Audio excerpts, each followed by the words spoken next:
Our next Ignite talk comes from Titos Munhequete from Mozambique, representing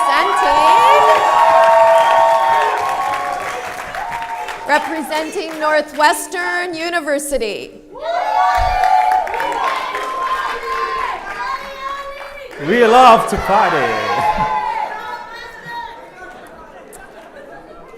So, for a long period of time, it was generally agreed that in spite life started in Africa, the ancient African humanoids move to different places and evolve differently based when they settle.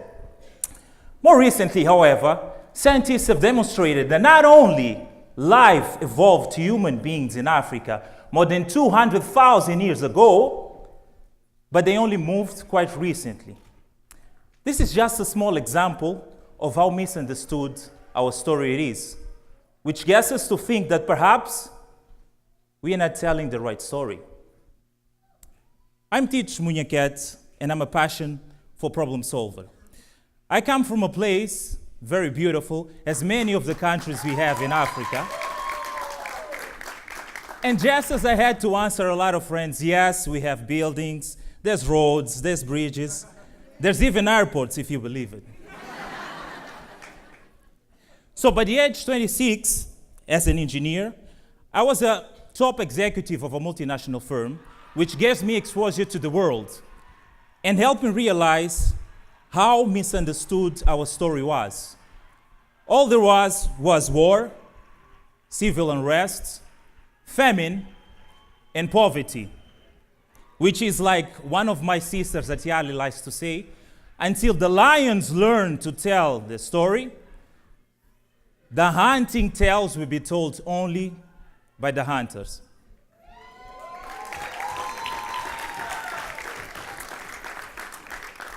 So the opportunity to rewrite this story came a few years ago out of nothing but laziness.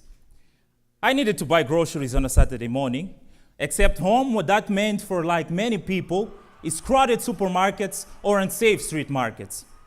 Not only that, but we've learned that the over 500 million smallholder farmers across Africa, in spite of relying on agriculture to survive, struggle to have access to markets and end up living less than $1 per day.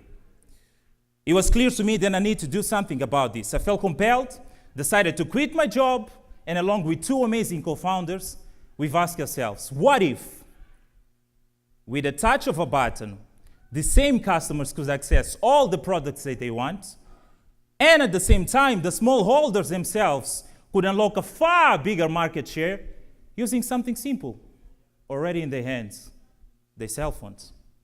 Hence, we started Easy Shop, an online platform that bridges smallholder farmers to consumer markets, allowing smallholders to sell more of their production and offering as well the convenience to customers of home delivery.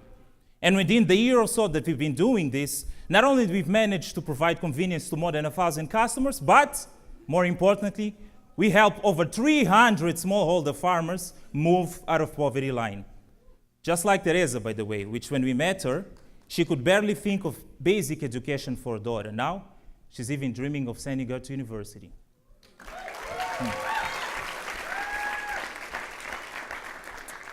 Then I came to Yali. And as great as this story is, I learned that it was not unique at all. During the past 6 weeks, I had an amazing privilege of meeting awesome 24 group of people, which their businesses inspire me so much, from people that are empowering women, to others that are providing financial access, to people that are redefining completely the manufacturing industry, making a pop of millions on the way. Which leads us to the inevitable conclusion. The lions are now telling the story.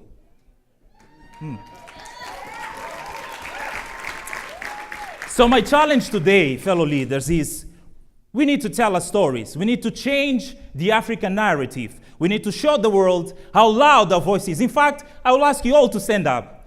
Stand up right now. Stand up. Let us together show the world our voice is loud. Let us together release the mighty lions within us. I want you all to roar with me. Roar! Roar! Roar! This is the voice of Africa. Thank you.